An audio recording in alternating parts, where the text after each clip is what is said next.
पिछली क्लास छोड़ी थी हमने बेस थ्योरम के एग्जाम्पल करके, है ना। और साथ में एक टॉपिक और किया था, तो क्या? Total total total probability, total probability and Bayes theorem दोनों एक ही एक्सरसाइज के अंदर है क्वेश्चन उसके। ये दोनों करे थे हमने, एग्जाम्पल कर लिए थे ऑलमोस्ट सारे। ठीक है, अब आपको मैंने एक्सरसाइज दी थी करने के लिए। अब बताओ एक्सरसाइज में कितने क्वेश्चन तुमने कोशिश करी करने की और कितने तुमसे नहीं हुए? हाँ, मैंने कहा था बोर्ड में आया था वो। प्रणव तो ऐसे ऐसे कर रहा है, पढ़ा नहीं या फिर हुआ नहीं? अच्छा, कोशिश कर ली, ठीक है। तुम्हें चल गया पता कि बोर्ड में क्यों आया होगा फिर ये? कुछ तो बात है इसके अंदर। मतलब जितने भी एग्जाम्पल हैं आपके पास बेस थ्योरम के, उन सारे एग्जाम्पल्स में बस दो एग्जाम्पल सबसे अच्छे हैं। एक तो वो एचआईवी वाला, क्योंकि उसकी बातें एक बारी में समझ नहीं आती, इतनी कॉम्प्लेक्स चीजें डाल रखी हैं उसने उसके अंदर। और दूसरा ये, वो सच बोल रहा है या झूठ बोल रहा है, 6 आया या नहीं आया, इन चीजों में घूम रहा है बस। एक्चुअली ये 6 और वो झूठ बोल रहा है, और ये और वो। ठीक है, तो किस किस ने कोशिश करी करने की इसे? 4-5 लोगों ने करी। तुम दोनों ने नहीं करी क्या? क्यों, किस काम में व्यस्त थे? अच्छा, इसकी बुक हो गई इसीलिए उस दिन अलग ही दुनिया में थी, हैं? बुक याद आ रही थी क्या तेरे को उस दिन? देखे, एक आदमी जो जाना जाता है 4 में से 3 बार सच बोलने के लिए, यानी झूठ सच बोलने की प्रोबेबिलिटी अगर देखें हम उसके, तो 3/4 होगी, और झूठ बोलने की प्रोबेबिलिटी हो जाएगी फिर उसकी 1/4। ओके, ऐसे में एक डाई फेंका उसने और बताया कि 6 आया। अब वो सच भी हो सकता है, वो झूठ भी हो सकता है, कुछ भी हो सकता है। तो बताओ प्रोबेबिलिटी क्या है कि वो एक्चुअली में 6 आया होगा? एक्चुअली में 6 आया होगा, इसकी प्रोबेबिलिटी क्या है? तो आप ये बताओ, जो हम 2 या 3 इवेंट बनाते हैं, E1 E2 E3 वाले जैसे कुछ, है ना। और एक चीज लेते हैं हम ए, जो हमसे पूछा गया होता है। तो इवेंट्स बनाने की कोशिश करते हैं। सौभाग्य, तूने करा क्वेश्चन ये वाला ट्राई? नहीं करा? प्रैक्टिकल का काम शुरू हो गया, मतलब तूने बेस थ्योरम का कोई क्वेश्चन नहीं करा घर जाके? और भी कोई है ऐसा? ये तुम दोनों भी नहीं कर पाए ना कुछ काम। मैं कहता हूं कि जब भी बेस थ्योरम क्वेश्चन आएगा, तो बस एक डिसीजन जो है ना, वो E1 E2 E3 या फिर जो भी होते हैं, वो जितने भी इवेंट होंगे वो, और ए का सही होना चाहिए। अगर आपने वो ठीक कर दिया तो क्वेश्चन आपका ठीक है। चलिए, अब अगर मैं आपसे कहूं एक E1 एक E2 और एक ए, 3 चीजें लट करिए, इसमें 3 में ये चीज तो कंफर्म होती है जो पूछी होती है। What is the probability type कुछ पूछा है ना, बताओ क्या है वो? नहीं, व्हाट इज द प्रोबेबिलिटी, तो ये वही चीज है जो पूछी गई है, या ये वो है A/E1 टाइप की E1 E2 वाली चीज है ये? तो यहाँ पर ए में लिख दूं, अगर अगर हमने कोई चीज गलत लेट करी यहाँ पर E1 E2 में, तो फिर हम फॉर्मूले में वैल्यू पुट नहीं कर पाएंगे उसकी, ठीक है ना। ए में लिख दूं 6 अपीयर्ड, ऐसे कुछ करके, ठीक है। तो फिर E1 E2 आपके हिसाब से क्या होना चाहिए? क्वेश्चन में कुल मिला के कुछ बातें हो रही हैं, 6 आने की बात हो रही है और एक सच और झूठ की बात हो रही है क्वेश्चन में। तो क्या E1 है स्पीक्स ट्रुथ, E1 E2 क्या लिखें? सच बोलना झूठ बोलना लिखें? Speaks truth, does not speak truth, ऐसे लिख दें? अगर सही है गलत हुआ तो चल जाएगा पता अभी, है ना। स्पीक ट्रुथ, स्पीक लाई, ठीक है ना। ठीक है, अब हमसे इन दोनों में से कौन सा केस बोला गया है? 6 आया और एक्चुअली 6, तो ये वाला केस होना चाहिए ना, E1 वाला। तो यानी हमसे प्रोबेबिलिटी ऑफ E1/A पूछ रहा है वो। अब इनकी वैल्यू पुट करना शुरू करते हैं। अगर जो सेंस बैठा कुछ वैल्यू पुट करते हो, तो यानी हमारी की चीजें ठीक है। ठीक है, सबसे पहले आता है प्रोबेबिलिटी ऑफ E1, सच बोलने की प्रोबेबिलिटी दे रखी है हमें। आइए मैडम आइए, 3/4, सच बोलने की प्रोबेबिलिटी 3/4 ही है। इनटू में A/E1, A/E1 का मतलब क्या? 6 आया जब वो सच बोल रहा होगा, 6 आया जब वो सच बोल रहा था। सेंस बैठ रहा है क्या? 6 आया जब वो सच बोल रहा था। अच्छा, इसको उल्टा करते हैं। अगर देखो, एक चीज और दिखाता हूं तुम्हें मैं। अगर गड़बड़ हुई तो ये चीजें गलत होंगी ना। एक ऑप्शन जो और है इसमें, वो ये है, जो एक ऑप्शन और बनता है कि हम स्पीक ट्रुथ को यहां से हटा दें, E1 E2 ले लेते हैं, 6 appeared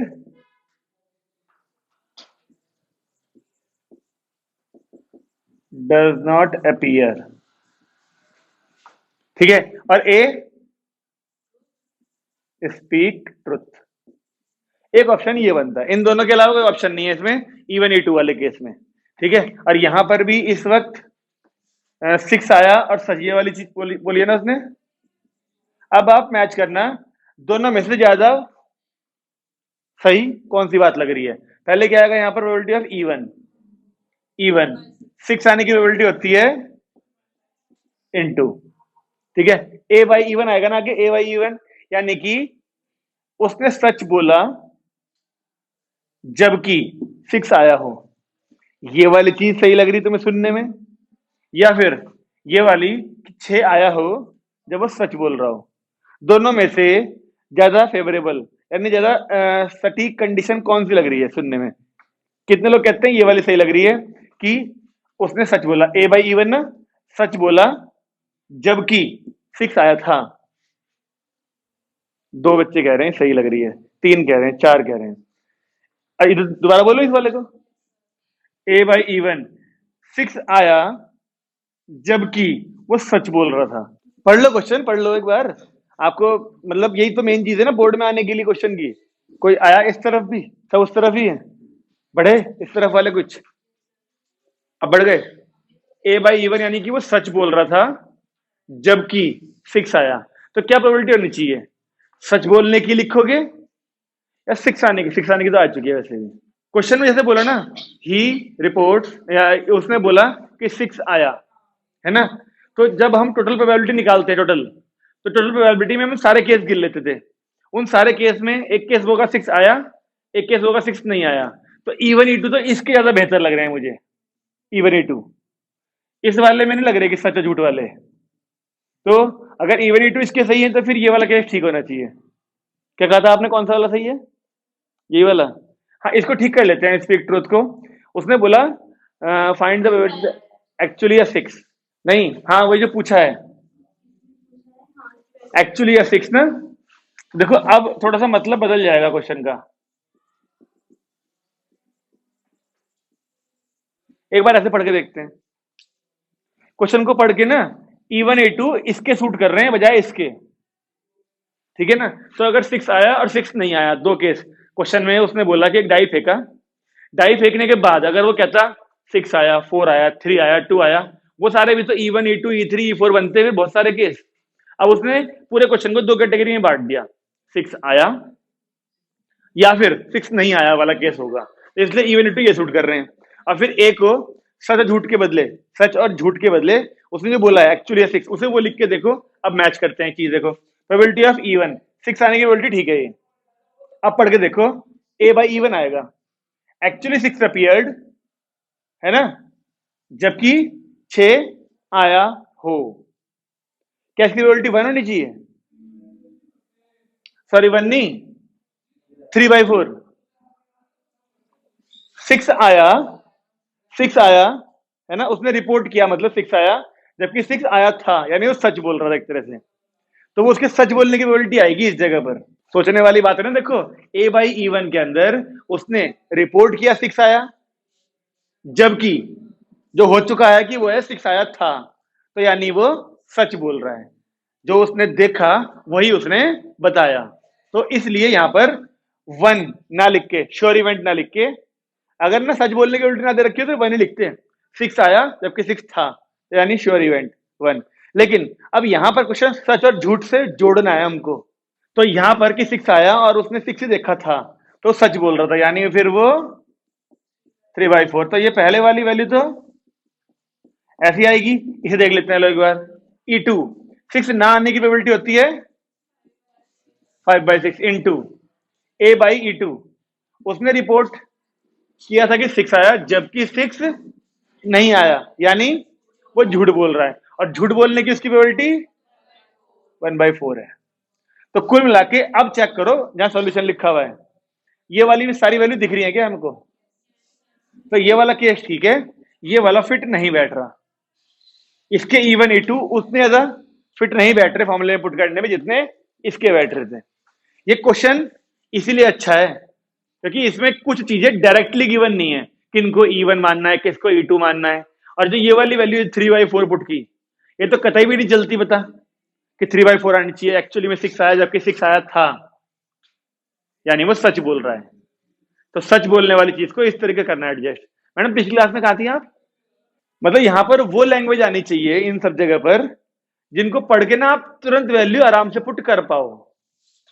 जो क्वेश्चन में लिख के जरूरी नहीं है वही होनी चाहिए, आप अपने शब्दों में लिख सकते हो, लेकिन उसको पढ़ के जब यहाँ A/E1 में पुट करोगे उस वैल्यू को पढ़ पढ़ के, तो आपको वैल्यू मिल जानी चाहिए क्वेश्चन में कि हाँ क्वेश्चन में कुछ गिवन है उसके बदले। अब बताओ एक्सरसाइज पे आ जाए। किस किसने जिसने भी क्वेश्चन किए हों कौन कौन से नहीं हुए बताइए, क्योंकि मेरे हिसाब से करोगे तो मेरे को तो 2 ही क्वेश्चन बताने हैं एक्सरसाइज में।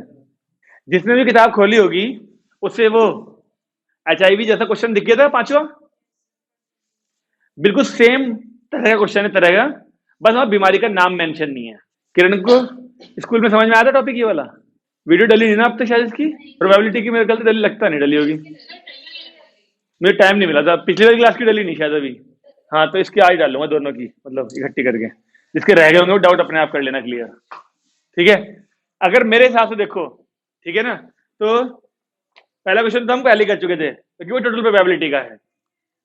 ठीक है, मेरे हिसाब से एक क्वेश्चन अच्छा था, चौथा, थर्ड भी नहीं हुआ, कोशिश करी थी।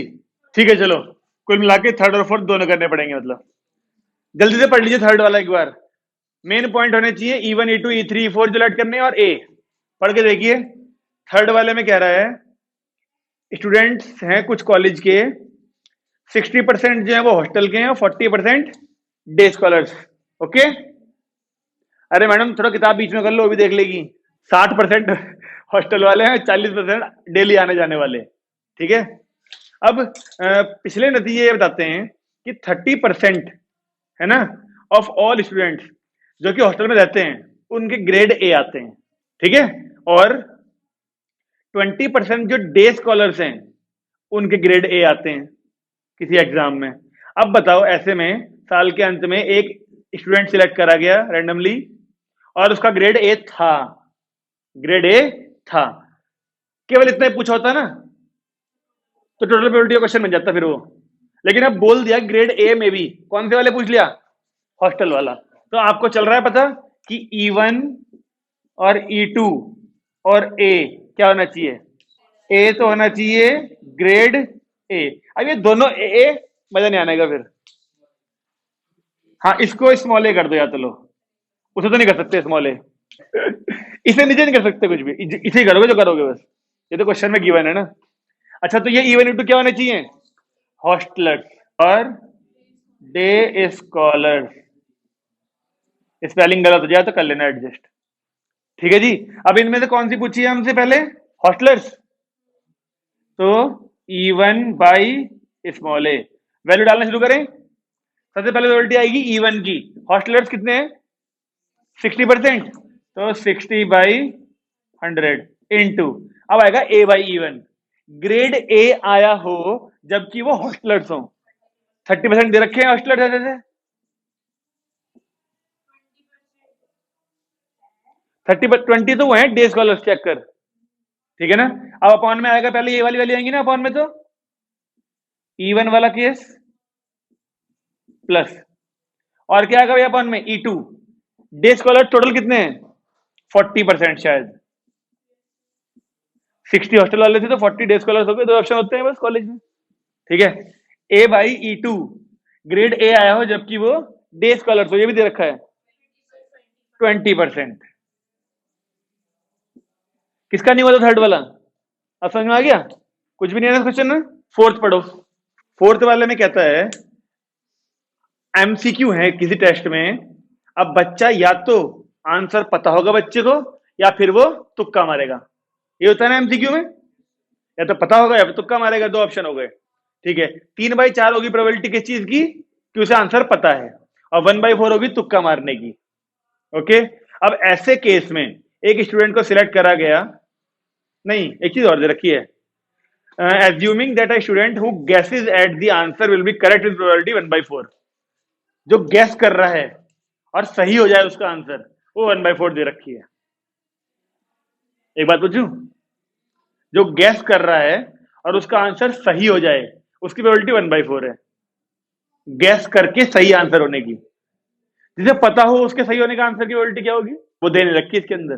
कुल मिलाकर क्वेश्चन में 4 चीजें होनी चाहिए प्रोबेबिलिटी। देखो पिछले वाले में 4% थी कि नहीं थी, चारों काम आ गई, 1 2 3 4 करके ऐसे, है ना। इस बार देखो 3 प्रोबेबिलिटी दे रखी है हमें, देखो एक 3/4 दिख रहा है एक जगह, एक 1/4 दिख रहा है एक जगह, 1/4 दिख रहा है, 3 है ना, क्योंकि चौथी अंडरस्टूड है अपने आप। उसने गैस करके सही आंसर वाली दे दी 1/4, और जिनको पता था उनके सही होने के तो बनी होती है, क्योंकि वो श्योर इवेंट हो जाएगा। जिसको आंसर पता होगा फिर वो सही होगा, क्योंकि गैस करने वाले के पास होता है डाउट। तो आपके हिसाब से अच्छा पूछा क्या इसने फिर, what is the probability that student knows the answer given that he answered it correctly, given that he correctly. तो इवन ई टू अभी चलेगा, बता देखते हैं। पहले आप इवन ई टू डिसाइड करो, इवन ई टू डिसाइड करो क्या क्या हो सकते हैं। शुरुआत में दे दिया क्वेश्चन में, इन ए टेस्ट स्टूडेंट इधर नोज और गैस। स्टूडेंट या तो आंसर पता है या फिर वो गैस करता है, ये दो ऑप्शन दे रखे शुरू में ही, तो वही ले लेते हैं, ही नोज और ही गैसेस। और ए, एक चीज और पूछिए क्वेश्चन में फिर लास्ट में, बताओ करेक्ट, ये चीज बोलिए ना।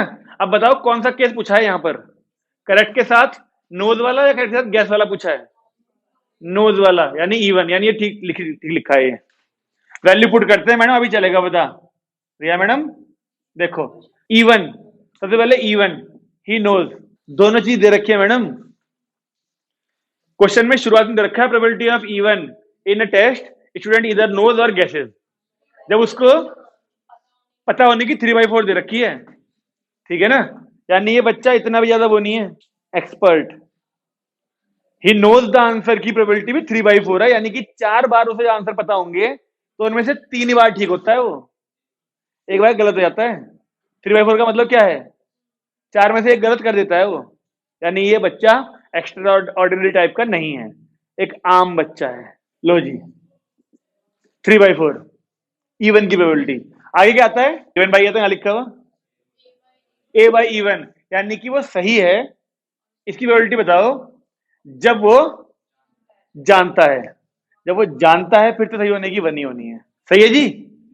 तो ऐश्वर्या मैडम पहले तो ये वाली वैल्यू आएगी ना यहाँ पे, इवन वाला केस, तो 3/4 इंटू 1 से हम कॉपी कर देते हैं। यहाँ पे क्या आता है ऐश्वर्या जी, E2, और ही गैसेस, गैस की प्रोबेबिलिटी भी दे रखी है 1/4, यानी गैस जब वो करता है ना तो 4 बारी में से एक ही बार ठीक होता है बस, ठीक है ना, E2 की। अब क्या आता है A/E2, यानी A/E2, यानी वो सही, मतलब उसने सही आंसर दिया जबकि उसने गैस किया था, ये भी दे रखा है क्वेश्चन में 1/4, ये है देखो। यानी इस क्वेश्चन के अंदर कुल मिला के मैंने आपसे कहा ना, हर क्वेश्चन में अगर 2 इवेंट है, ये E1 E2, तो 4 प्रोबेबिलिटी हमें पता होनी चाहिए।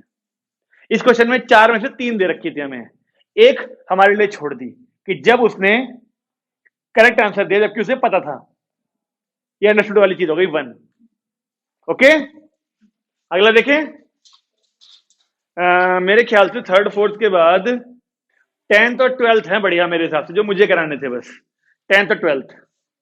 ठीक है, पढ़िए, या बीच वाले भी करूं डिस्कस, किसी ने करे हो तो बता दो, किसी ने किया हो और क्वेश्चन ना हुआ हो ऐश्वर्या। और हमारा कितना आ रहा है यहाँ से, हाँ यही करा होगा सॉल्व, ऐश्वर्या तूने खुद नहीं किया सॉल्व, तो कर लेती, कितनी देर लग रही है इसमें। मैं पूछ रहा हूँ अगर किसी बच्चे ने कोई और क्वेश्चन किया हो और उसका ना हुआ हो 10th से पहले, तो मुझे बता दो, क्योंकि मैं तो 10 ही करूंगा सीधे, मेरे हिसाब से 10 बढ़िया है। इसे कहते हैं अंधा विश्वास, गलती करी उसने लेकिन अपमान होगा जो बोला। ठीक है भाई, पढ़ा तुमने 10वें में, 10वें में उसने कहा कि 52 पत्ते, पत्ते वाला ही है ना, अच्छा वो 12वां है, ठीक है। एक लड़की ने एक डाई फेंका और उसने कहा अगर 5 और 6 आया तो फिर वो कॉइन टॉस करेगी 3, 3 कॉइन एक बार टॉस करेगी। मैं वही बताना चाह रहा हूं, 3 कॉइन को एक बार टॉस करो या एक कॉइन को 3 बार टॉस करो, बात एक ही, आउटकम 8 ही आने हैं। ओके, हाँ, तो जब 5 और 6 आया तो उसने एक कॉइन को 3 बार टॉस किया, और जब 1 2 3 4 आया तो क्या करा उसने, एक कॉइन को एक ही बार टॉस किया।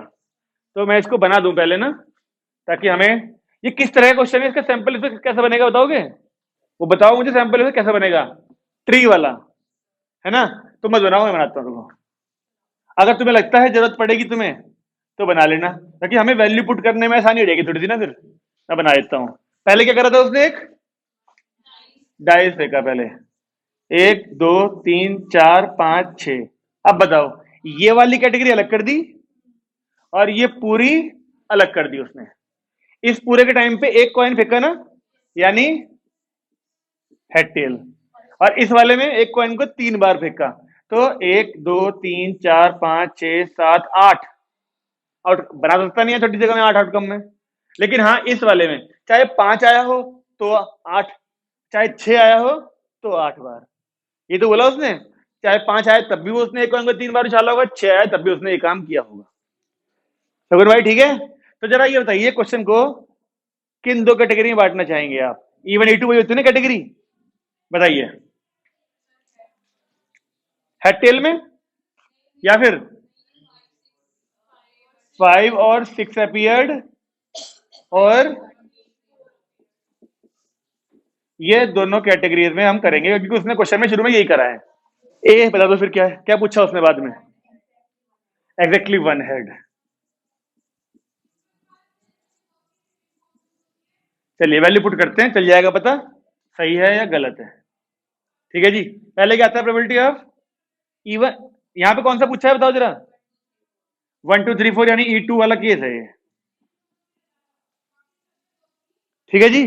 तो ऊपर किसकी प्रोबेबिलिटी आएगी पहले? यहाँ E2 की। E2 यानी ये 1 2 3 4 आने की प्रोबेबिलिटी क्या है? 1 आने की होती है 1/6, इसकी फिर 1/6, इसकी फिर 1/6, इसकी फिर, यानी कि 4 है ना, तो 4/6 हो जाएगी।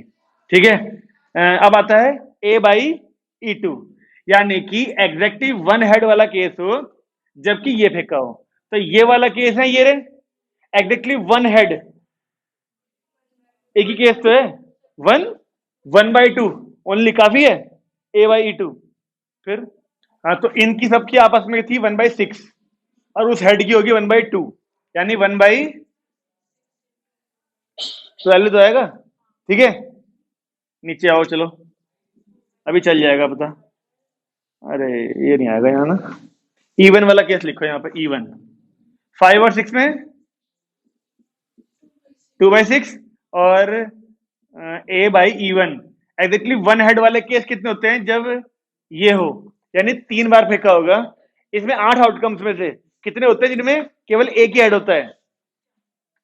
3। 3 ही होते हैं एग्जैक्टली 1 हेड वाले, 3 ही होते हैं एग्जैक्टली 2 हेड, वो 1 टेल वाले। तो 3 हेड, इनकी सबकी प्रोबेबिलिटी अपने आप में कितनी होती है? 1/8, 1/8, 1/8, 1/8 होती है सबकी आपस में। और इनकी सबकी तो कितनी थी? 1/6, यानी सबकी प्रोबेबिलिटी 1/48 होनी चाहिए। तो कितने सही केस? नहीं, 3/48। 3 केस है ना एग्जैक्टली 1 हेड वाले। एग्जैक्टली 1 हेड में यहाँ पर 3 रहे होंगे, 3 है ना, उन सबकी 3/8 आई होगी, और ये 1/6 चल रही होगी पहले यहाँ की, तो 3/48 प्लस इनकी देख लो कितनी है, 4/6 इंटू 1/12, तो ऐसे आएगा ऊपर वाला। तो अब बताओ, सॉल्व करिए। 12 6 72, यहाँ भी है 72, यहाँ भी आएगा 12 और 6 जा, हाँ 72, 72 72 पूरा पूरा काट दें कॉमन लेके, तो ऊपर क्या बचा? केवल 4। नीचे इसमें 72 हटा दें अगर, तो 12 हटा होगा और 6 हटा होगा, तो 4 बचा यहाँ पर। इस 2 से ही गया, यानी 3/2 प्लस 4, यानी 4/8 हो गया ये, 8 3 11, यानी 8/11। मेरा तो ये आ रहा, तुम देखना कितना आ रहा। 2 4 जा 8, 8 3 11, और ये चला गया ऊपर। आंसर भी देख लेना एक बच्चा। सॉल्व करने में बहुत देर लग रही क्या तुम्हें? मैच कर लिया पीछे? ठीक है, मैं बताऊं मैंने कैसे करा? चल गया पता? तब भी इतनी देर लग रही तुझे? अच्छा तू कुछ और कर रही है, ठीक है। देखो जिन्होंने नहीं सुना वो सुन लो। मुझे दिख रहा है 12 और 6 72 यहाँ पर भी है, यहाँ पर भी अब में 72 है, ये 6 है, 12 इसके अंदर भी होता है 48 में, 12 4 जा। तो मैंने 72 यहाँ से और यहाँ से कॉमन लेके पहले ही हटा दिया है। यहाँ पे अपॉन 72 और यहाँ का अपॉन 72 काट दिया, तो यहाँ पे ऊपर क्या बचा? केवल 4, ये तो हट गया, ये रहा वो 4। नीचे की बात करें तो 72 यहां से हटा, इसमें 48 में 12 और 4 था, तो वो 12 और 6 से चले गए 72 में, और वो गायब, तो बचा केवल यहाँ 4। वो 4 इस 2 से कटेगा, तो केवल 3/2 नहीं बचा यहाँ पर, ये रहा वो, ये 72 पे हट गया था, केवल 4 बचा। तो ये इतनी बड़ी वैल्यू अगले स्टेप में केवल ये बच रही है, और इसको सॉल्व करके यहाँ पर पहुंचना कोई बड़ी चीज नहीं है। ठीक है, थोड़ा मतलब ये तो तुम्हें पता होना चाहिए, बेस थ्योरम में जो वैल्यू ऊपर आती है वही वाला एक केस या तो यहाँ या तो यहाँ आता ही आता है। तो अक्सर बड़ी बड़ी वैल्यूज आएंगी तो यहाँ पर जो अपॉन वाली वैल्यू है कॉमन लेके कट जाती है बेस थ्योरम में। ये था 10th। अब देखते हैं 12th। करें, पढ़िए। 12th वाले में 52 पत्तों में से एक पत्ता खो गया, ये बोला उसने पहले। अब वो एक पत्ता कोई भी हो सकता है वैसे तो खोने वाला, लेकिन क्वेश्चन में बता दिया गया है कि डायमंड। 52 पत्तों में से एक पत्ता खोया, और वो एक पत्ता डायमंड, क्लब, हार्ट और स्पेड, इन चारों में से कोई भी हो सकता था, लेकिन उसने कह दिया कि जी वो ऐसा बाद में मतलब बोला है कोई एक पत्ता खोया है। अब कोई एक पत्ता खोया है तो फिर वो E1 E2 E3 E4 चार केस बनने चाहिए। अब वो स्पेड, क्लब, हार्ट और डायमंड कोई भी हो सकता है। फिर आगे कहता है कि जो बचे हुए पत्ते थे उनमें से 2 पत्ते निकाले गए और वो दोनों डायमंड थे। अब बताओ क्या प्रोबेबिलिटी है कि जो पत्ता खोया था वो भी डायमंड होगा। क्वेश्चन को समझ में आना बहुत जरूरी है। पहले आपके पास 52 पत्ते थे, इन 52 में से कोई एक पत्ता गायब हो चुका है। अब बचे हुए 51 कार्ड में से कोई 2 पत्ते निकाले, वो कंफर्म है कि दोनों डायमंड हैं। बताओ क्या प्रोबेबिलिटी है कि जो खोया था वो भी डायमंड होगा। क्वेश्चन समझ में आया? तो आप क्या क्वेश्चन को पढ़ के ये पता लगा पा रहे हैं कि ये बेस थ्योरम का क्वेश्चन है? यहां अगर ना देखो इस एक्सरसाइज का क्वेश्चन है तो आपको चल रहा है पता? तो मुझे बता दो चलो एक बात कि ये बेस थ्योरम वाला क्वेश्चन किस कंडीशन पे टोटल प्रोबेबिलिटी का क्वेश्चन बनता। अगर वो केवल ये बोलता कार्ड लॉस की प्रोबेबिलिटी बताओ, तो वो फिर ये हमें वो वाला भी देखना पड़ता, वो डायमंड पे होता था, क्लब, स्पेड और हार्ट, चारों की प्रोबेबिलिटी में प्लस करनी पड़ती फिर। लेकिन अब उसने कह दिया कि 2 पत्ते निकालने पर हमें चल गया पता दोनों वो हैं, डायमंड है। बताओ खोया हुआ भी डायमंड होगा। तो जो खोया हुआ केस है वो ऊपर आ जाएगा डायमंड का, और नीचे सारे केस आने चाहिए फिर। तो आपके हिसाब से क्या इस क्वेश्चन की 4 कैटेगरी बननी चाहिए? E1 E2 E3 E4। इस क्वेश्चन को हम 2 तरीकों से कर सकते हैं। इस क्वेश्चन को हम 2 तरीकों से कर सकते हैं, या तो E1 E2 E3 E4 वाले तरीके से कर लें, या फिर केवल E1 और E2 से कर लें। बताओ किससे करें? E1 है 2 वाले से कर लें, तो लिखो फिर चलो भाई। अब आप बताओ 2 कैटेगरी में लॉस्ट कार्ड, अगर क्वेश्चन को 2 कैटेगरी में तोड़ना है तो लॉस्ट कार्ड एक होना चाहिए डायमंड, और दूसरी कैटेगरी क्या होनी चाहिए? बाकी तीनों में से कोई भी। डायमंड के अलावा 3 कैटेगरी हैं, उन तीनों कैटेगरी को इस एक में डाल दो फिर, तो ये 2 में बन जाएगा क्वेश्चन। अगर नहीं डालना था हमें ऐसे तो हम क्या करते? E1 E2 E3 E4 4 category बनाते, last card being spade, last card being heart, last card being club, last card being heart, या फिर जो भी बत्ती कैटेगरी। बात समझ में आ गई? तो आपके ऊपर है कैसे करोगे। वो चारों केस बनाओगे तो क्वेश्चन ऐसे फैला हुआ दिखेगा, क्योंकि फिर अपॉन में 1 2 3 4 और सबकी वैल्यू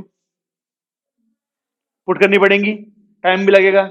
ऐसे करके हमने एक केस वो रख लिया अपना जो इसने बोला था, और जो नहीं बोला यानी जो बचे हुए केस हैं वो सब एक में कर दिए। ओके, अब मुझे बताओगे ये लॉस्ट कार्ड बीइंग, एक तो केस बना दिया डायमंड, बीइंग अदर, डायमंड से अलग, मतलब स्पेड, क्लब और हार्ट ये बचे ना, फिर इन तीनों में से कोई होगा। अब मुझे बताओ ए क्या होना चाहिए? क्या पूछा उसने?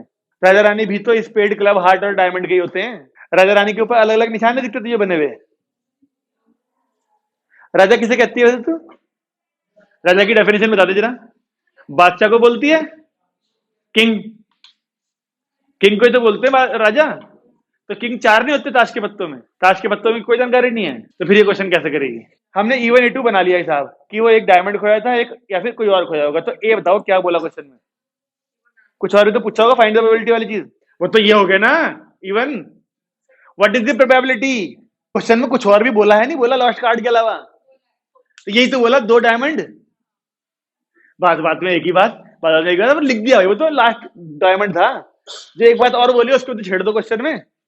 अब बताओ कौन सा आना चाहिए यहां पर लिखने के लिए, ये वाली चीज कौन सी है पूछी जाए हमसे, E1/A, ठीक है ना। तो पहले आना चाहिए E1।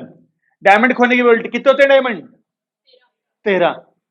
13 पत्तों में से कोई एक पत्ता खो गया होगा, तो प्रोबेबिलिटी कितनी आई उसके खोने की, 12। क्यों, 13 होते हैं ना। देखिए प्रोबेबिलिटी भी अलग ही चला रही है अब इसे ताश की, अगर ताश का गेम नहीं आता तो प्रोबेबिलिटी उल्टी हो जाएगी। 13 पत्ते हैं, ये वाला भी हो सकता है, पहले वाला, दूसरा भी हो सकता है, तीसरा भी हो सकता है, तो 13 ऑप्शन नहीं हुए खोने के, 13/52। ये देख लो अपनी मतलब अपनी वो आधी जानकारी जो है ना इसकी, गलत जानकारी इसके पास जो है उसको छुपा रही कि ताश का गेम मुझे आता नहीं उससे। 13/52, ठीक है। आगे क्या है देखो, A/E1 यानी दो पत्ते डायमंड के निकले जबकि एक डायमंड खो गया हो। अब तुम बताओ, दो पत्ते डायमंड के निकाले, ये बोला ना उसने दो पत्ते डायमंड निकाले थे, जबकि एक डायमंड खो चुका होगा। जब एक डायमंड खो चुका होगा तो अब डायमंड कितने बच्चे होंगे हमारे पास, 12। तो उन 12 में से कोई दो निकले होंगे ना डायमंड। और जब हम एक से ज्यादा पत्ते निकालते हैं या एक से ज्यादा बॉल उठाते हैं एक साथ, तो तो कॉम्बिनेशन का इस्तेमाल करा जाता है। जब भी हम एक साथ दो तीन तीन चीजें परफॉर्म करते हैं तो 12 में से कोई दो, अपॉन क्या आएगा, 52। एक खो चुका था ना, 12 में से कोई दो पत्ते निकले। अगर सी नहीं लगाते ना फिर हमें केस बनाने पड़ते हैं, पहला ये खोया होगा तो दूसरा ये, या यानी प्लस, पहला ये खोया होगा तो दूसरा ये, वो सारे केस बनाने से अच्छा कॉम्बिनेशन लगा देते हैं। ऐसा घबरा रही जैसे कॉम्बिनेशन पढ़ा नहीं तुमने कभी। जब भी एक से ज्यादा चीजें एक साथ निकलेंगी, है ना, तो कॉम्बिनेशन हमेशा आसान कर देता है काम को। केस बनाने से बच जाते हैं बहुत सारे केस वो। अभी आएंगे और भी क्वेश्चन बहुत सारे, अभी और भी बहुत सारे क्वेश्चन आएंगे जिसमें चार चार ऑब्जेक्ट इकट्ठे उठेंगे। अब वो चार चार ऑब्जेक्ट इकट्ठे उठने का ऑप्शन, अगर हम सारे केस बनाएं, पहला ये, दूसरा ये, तीसरा ये, चौथा ये, या पहला वो, दूसरा वो, तीसरा वो, चौथा वो, कितने केस बनाओगे, 6 8 10 12 गिनोगे, वो भी करेंगे, सारे काम करेंगे और कॉम्बिनेशन का इस्तेमाल भी करेंगे। अपॉन में बताओ, पहले वाला तो केस यही आएगा ना, 13/52 into 12C2 upon 51C2 plus probability of E2 lost card being other, कोई अदर डायमंड से अलग कितने बचेंगे, 39। उन 39 में से कोई एक पत्ता खोएगा तो 39 होना चाहिए। अब आता है A/E2, दो पत्ते डायमंड के निकले जबकि खोया था कोई और पत्ता। जब कोई और पत्ता खोया होगा तो डायमंड तो 13 के 13 होंगे हमारे पास, तो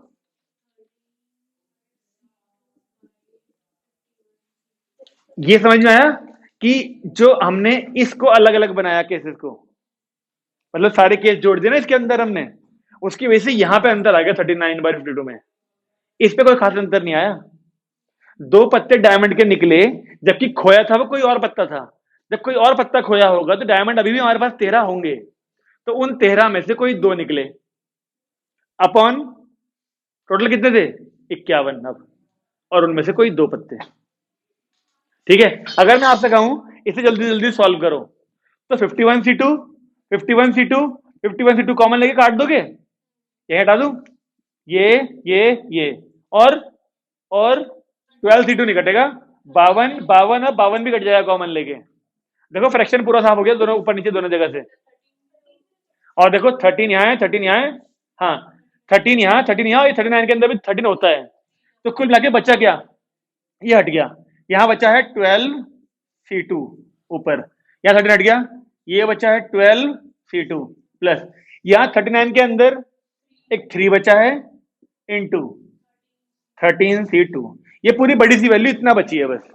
क्या आपको 12C2 सॉल्व करना आता है, नहीं फॉर्मूला नहीं, फॉर्मूला के बिना भी हो सकता है। नीचे कितनी जगह है देखना, यहां तक आ जाएगा नीचे। तो 12C2 को बड़ा आराम से कैसे सॉल्व करते थे हम, 12/2 11/1, ऊपर वाली वैल्यू को लिखो और नीचे वाला जो है देखो 12/2 आया पहले एक बार, फिर अगला ऊपर भी कम करो नीचे भी कम कर दो एक, 11/1। और ये काम तब तक करना होता है जब तक नीचे वाली वैल्यू 1 ना बन जाए। जैसे मान लो तुम्हारे पास 5C3 है, इसे कैसे सॉल्व करोगे? पहले ये अपॉन ये, फिर ऊपर भी एक कम करो, नीचे भी एक कम करो, फिर ऊपर भी कम करो, नीचे भी कम करो, नीचे 1 बन गया ना, बस इस 5C3 की वैल्यू ये है। उस कॉम्बिनेशन के फॉर्मूले लगाने से तो ज्यादा बेहतर है ये वाला काम। ओके मैडम, तो नीचे भी वही काम होगा। 12C2, 12 into 11/2 plus 3 into 13C2 क्या आएगा? 13/2 12/1। काटा पिट्टी करो जरा, ये 2 ये 2 और ये 2 फिर हट जाएंगे। 12 इंटू, एक मिनट, 12 12 और 12 भी कट जाएगा। ऊपर 11 बचा, नीचे बचा 11 प्लस 39 यानी 50। तो क्या आंसर 11/39 प्लस 11, हाँ यही आ रहा मेरा, देखो ठीक है, मैच करो। तो मतलब थोड़ा सा कैलकुलेशन तुम भी फास्ट कर सकते हो ऐसे ही। बेस थ्योरम में जो वैल्यू ऊपर होती है वो नीचे भी आती है ना, उसके चक्कर में जल्दी हो सकती है कैलकुलेशन हमारी। निपट के क्वेश्चन हमारे बेस थ्योरम के। अब जिन बच्चों के क्वेश्चन नहीं हुए हैं, जिन्होंने क्वेश्चन नहीं करे, वो अब तो कर लेंगे जाके खत्म इसको। आज भी अगर प्रैक्टिकल काम में उलझे रहे या फिर आज भी बुक खोने का गम मनाते रहे, तो फिर हम बेस थ्योरम से आगे निकल जाएंगे अगले टॉपिक पे। और फिर जैसे अगले टॉपिक पहुंचे फिर बेस थ्योरम को दोबारा टाइम नहीं मिलेगा तुम्हें। इसलिए आज जाके मैडम किताब दिखाना, हाँ वही देख रहा हूँ। हाँ तो भाई इसके बाद सीधे मिसलेनियस है, यानी वो नहीं है वेरिएंस और मीन, इसमें तो नहीं है, तो किताब में तो नहीं है, लेकिन कर लेंगे, अच्छी चीज है। क्या फायदा नई किताब का फिर, है ना? कोई बात नहीं, अगली क्लास में हम लोग करेंगे बर्नौलीज, नहीं बर्नौलीज नहीं, रैंडम वेरिएबल। रैंडम वेरिएबल का टॉपिक है वो, कैपिटल एक्स। ठीक है ना? खत्म कर देंगे सब लोग यहाँ से। वीडियो जल्दी डाल दूंगा मैं, जो डाउट जिसके भी रह गए होंगे उनके लिए। बंद कर दें?